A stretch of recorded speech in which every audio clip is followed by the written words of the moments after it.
Assalamualaikum warahmatullahi wabarakatuh. Pada kesempatan kali ini, dalam memenuhi tugas sistem informasi keuangan yang diampu oleh Ibu Raski Amalia Hamka SEMM, kami dari kelompok 5 akan mempresentasikan materi tentang sistem informasi keuangan.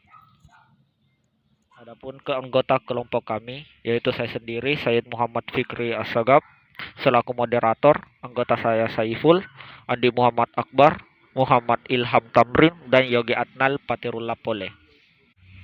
Lanjut ke materi pertama, cakupan bahasan.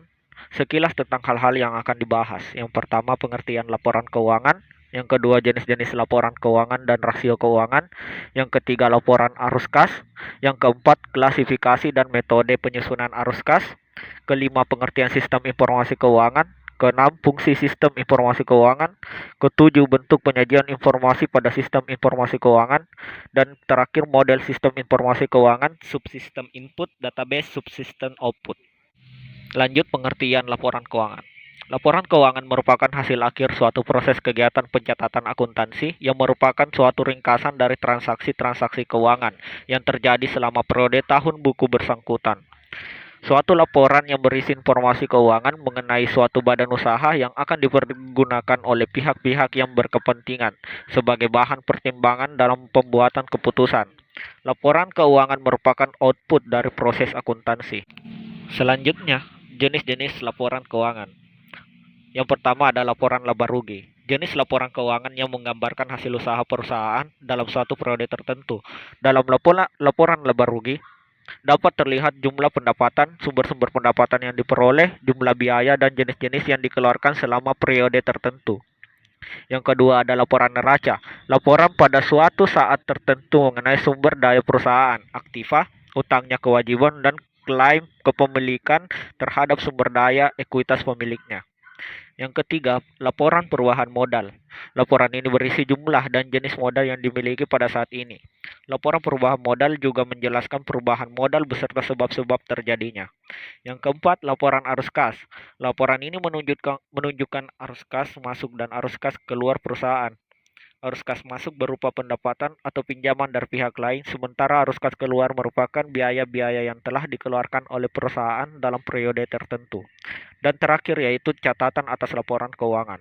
Laporan keuangan ini memberikan informasi tentang penjelasan yang dianggap perlu atas laporan keuangan yang ada sehingga menjadi jelas penyebabnya.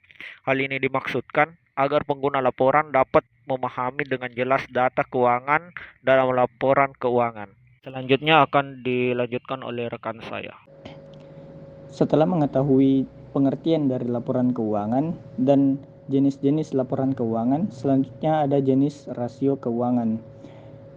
Rasio keuangan digunakan untuk mengetahui seberapa baik perusahaan dalam menyusun laporan keuangan dan keadaan perusahaan itu sendiri. Yang pertama ada rasio likuiditas. Ini rasio yang menghitung seberapa mampu perusahaan untuk membayar utang jangka pendek. Kemudian ada rasio solvabilitas, digunakan untuk mengetahui kemampuan perusahaan dalam melunasi seluruh utang atau kewajiban yang dimiliki perusahaan. Yang ketiga ada rasio aktivitas yang digunakan untuk menghitung tingkat aktivitas dari perusahaan itu sendiri. Kemudian ada rasio profitabilitas. Di sini rasio profitabilitas berarti digunakan untuk mengetahui kemampuan perusahaan dalam memperoleh laba. Setelah mengetahui jenis-jenis dari rasio keuangan, di sini ada bahasan tentang laporan arus kas. Laporan arus kas merupakan laporan yang diperlihatkan secara rinci arus kas yang masuk atau penerimaan dan arus kas yang keluar atau pengeluaran dari suatu perusahaan dalam periode mau harian, mingguan, atau jangka waktu tertentu. Kemudian dalam klasifikasi arus kas terdapat 3 jenis klasifikasi, yaitu operasional, investasi, dan pendanaan. Klasifikasi operasional merupakan kumpulan dari setiap aktivitas yang mempengaruhi kas atau keuangan perusahaan. Aktivitas ini dibagi lagi menjadi dua, yaitu aktivitas masuk dan aktivitas keluar.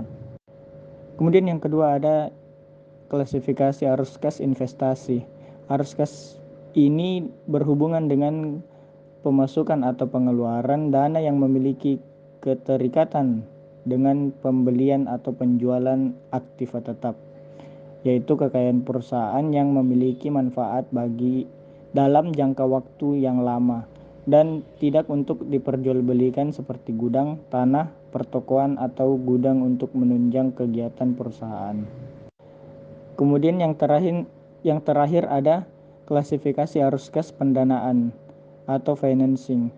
Aktivitas pendanaan biasanya berasal dari transaksi yang berkaitan dengan penambahan atau pengurangan modal, di mana arus masuk dapat bersumber dari penjualan surat berharga ekuitas, misalnya saham perusahaan, atau bisa juga berasal dari penerimaan obligasi.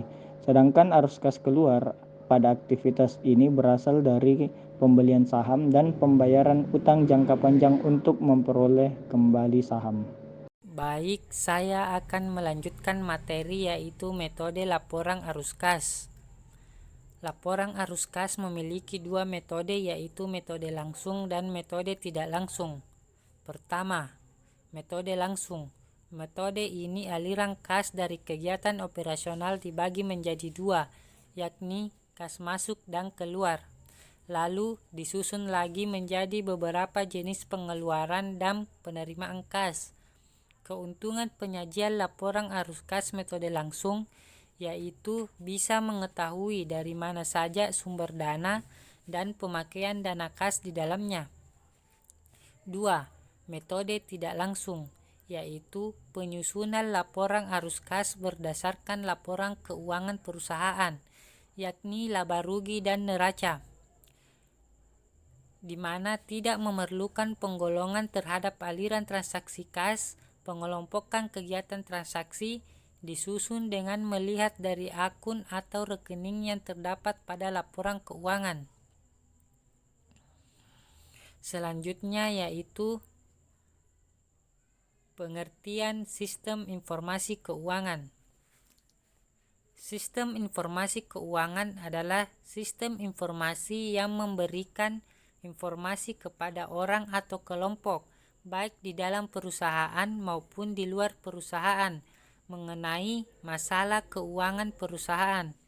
Informasi yang diberikan disajikan dalam bentuk laporan khusus, laporan periodik, hasil dari simulasi matematika, saran dari sistem pakar, dan komunikasi elektronik.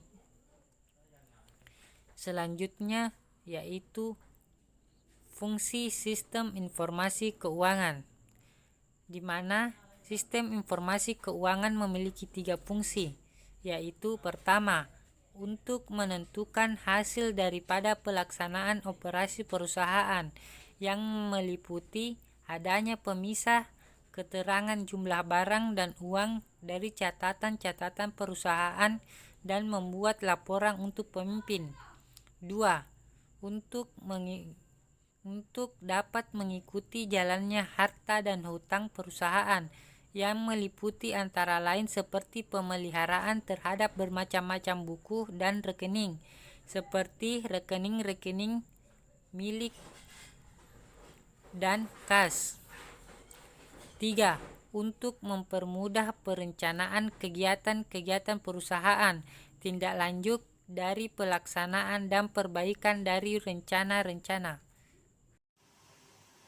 Ya, baiklah, saya Andi Muhammad Akbar akan melanjutkan terkait materi bentuk penyajian informasi pada sistem informasi keuangan. Nah, adapun informasi-informasi yang diberikan pada sistem informasi keuangan disajikan di dalam berbagai bentuk. Seperti yang pertama, ada bentuk laporan khusus.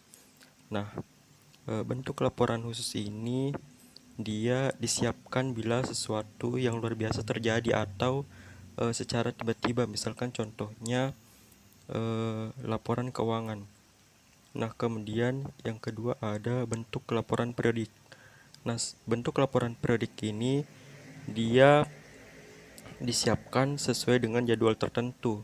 Contoh laporan periodik misalkan analisis penjualan bulanan menurut pelanggan. Kemudian berikutnya ada hasil dari simulasi matematika yang menggunakan perhitungan tertentu untuk menghasilkan sistem informasi keuangan yang lebih akurat. Kemudian saran dari sistem pakar, dan terakhir ada komunikasi elektronik. Sehingga dengan adanya sistem informasi keuangan dapat mempermudah dan memenuhi kebutuhan manajer ataupun berbagai elemen di lingkungan perusahaan atas informasi yang menjelaskan status keuangan perusahaan. Berikutnya, saya akan menjelaskan terkait model sistem informasi keuangan.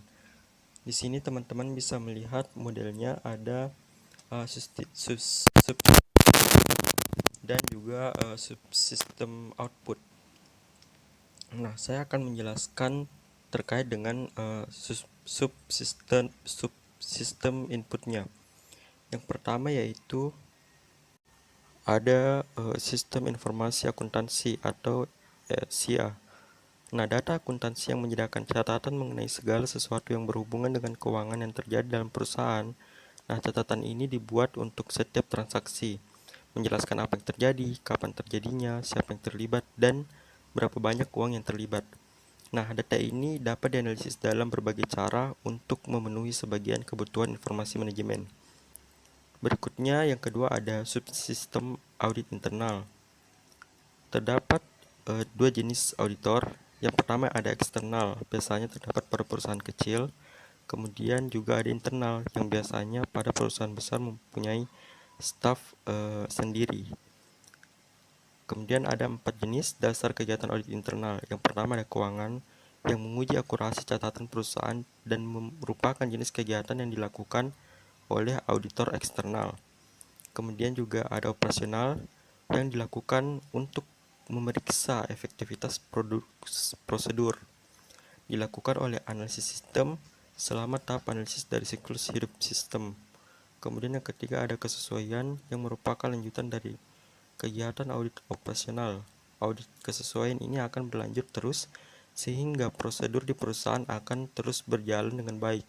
Kemudian yang keempat ada rancangan sistem pengendalian internal, di mana ini merupakan rencana untuk pelaksanaan audit-audit agar nantinya bisa berjalan dengan baik. Kemudian yang ketiga ada subsistem intelijen keuangan, di mana ini digunakan untuk bagaimana kita mengidentifikasi sumber-sumber terbaik, modal tambahan, dan juga investasi terbaik. Informasi ini diperoleh berasal dari dua pihak. Yang pertama ada pemegang saham atau investor, dan juga masyarakat keuangan.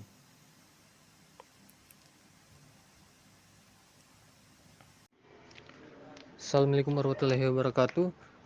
Terima kasih atas kesempatan yang telah diberikan. Materi selanjutnya ialah database, pemrosesan data menjadi informasi. Data biasanya tergantung pada aktivitas pemrosesan seperti perhitungan, perbandingan, penilaian, pengklasifikasian, dan pengikhtisaran. Aktivitas-aktivitas ini mengatur, menganalisis, dan memanipulasi data hingga mengubahnya dalam informasi bagi para pemakai akhir. Kualitas data apapun yang disimpan dalam sistem informasi juga harus dipelihara melalui proses terus-menerus dari aktivitas perbaikan dan pembaruan.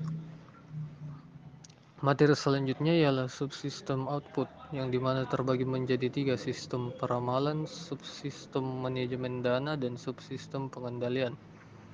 Untuk yang pertama, sistem peramalan. Subsistem peramalan bertugas memproyeksi aktivitas instansi atau lembaga untuk jangka waktu sampai 10 tahun atau lebih. Subsistem manajemen dana bertugas mengatur atau mengelola arus uang.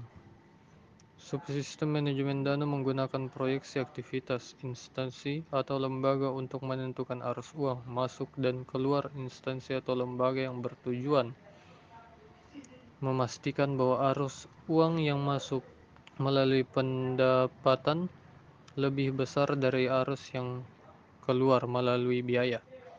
Selanjutnya ialah subsistem pengendalian.